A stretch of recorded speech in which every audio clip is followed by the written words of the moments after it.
how are you? Back with you on Off the Hook Radio. It's DJ Buddha Blaze. You know, Electric Powwow is going on tonight. That's right, A Tribe Called Red. Are you going to check them out? Give me a call. Let me know. Let's get into the latest from nation To nation, this is Sisters.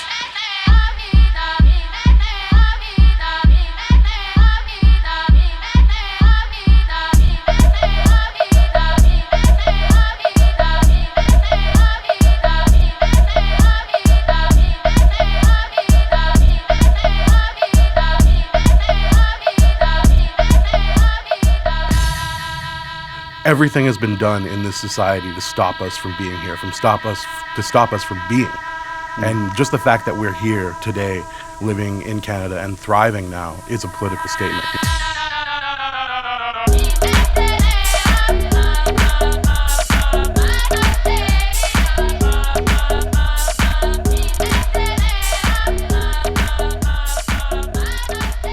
Well, Bear and I just wanted to throw a party in Ottawa, basically, to represent the First Nation people in Ottawa. Like, there's a lot of cultural parties happening, like there, you know, you had Jamaican parties and you had like Korean parties and that sort of thing. So we wanted to throw something that was like on that sort of par.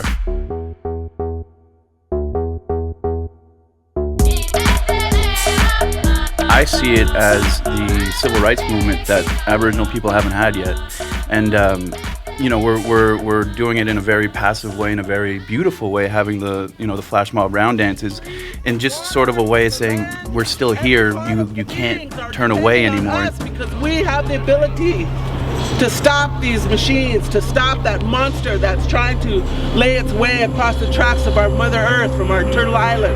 And that really affected the way that the album turned out. You know, maybe not on a conscious level, but just that energy in the city. You know, you felt that there was something going on, there was something happening. A Tribe Called Red ended up becoming kind of a soundtrack or a musical soul to that movement, and there were very often songs would be used at gatherings, and it provided a soundtrack to a very important and necessary movement and a moment in Canadian history. I don't think it's a coincidence that I Don't Know More and A Tribe Called Red and all these things are happening to the first generation that weren't forced into residential schools. So now we're not taken from our families and we're not force fed the way we're supposed to be, right? So now we're able to think in this way that we haven't really been able to for the past 2 centuries. That's how it got the name Nation to Nation as well, was just acknowledging that conversation that has to happen between the settler nations and the Aboriginal nations. The New Jersey Council of Indian Affairs has announced plans to disrupt Monday's Columbus Day Parade in Newark in protest of Columbus's role in the genocide of America's native peoples, unquote. I thought Columbus was the hero of America.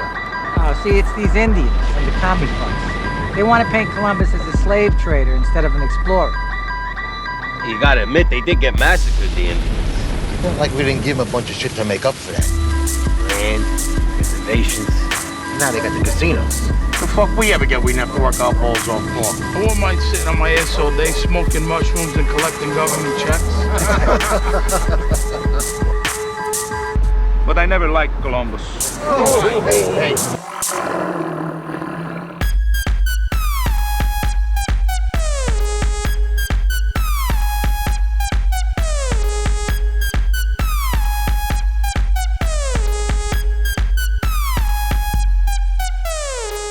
We're showing different depictions of how we've been portrayed through the media, through a colonial lens, and now we're showing you how we've been portrayed through this colonial lens, but now through a First Nations lens. Now we're showing you how we're shown. You know what I mean? Like it gets kind of deep, but we're able to show people how we're shown.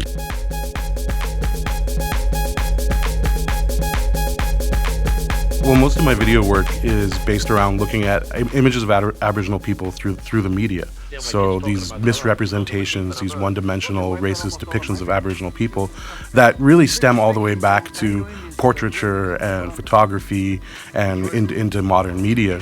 And it's always been us not having control of our own image. It's been us seen through the lens of the colonists, of the settler nation.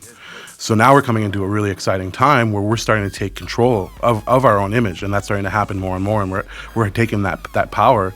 But we're still in a transitional phase, and I feel that it's an important thing to look at this history, this long history of misrepresentation, and to examine it and dissect it and take it apart. And what I end up doing with the visuals in A Tribe Called Red is examine them in a way that allows us to create a different story from it, and to indigenize these images and decolonize these images and create something empowering out of them.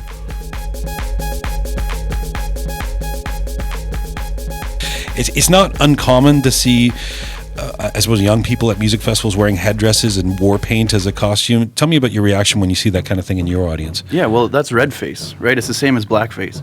And for some reason, it's socially acceptable to dress like that and dress as like a cheapened down version of a race of people, or appropriate the culture for fashion, which is, as far as we're concerned, as oppressed people, is completely unacceptable. What has been the reaction from some of the older members of your community?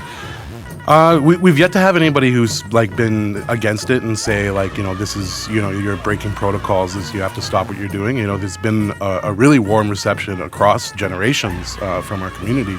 The only thing that some people have criticized is using the word powwow in a bar in a situation where alcohol is being served, because those things usually don't cross. But at the same time are like, but I really enjoy what you're doing.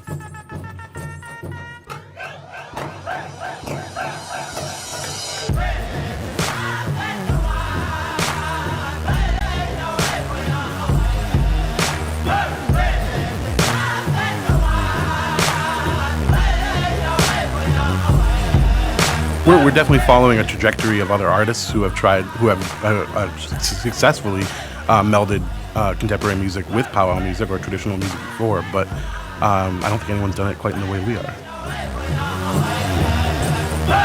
Every night, every morning, from to misery are born.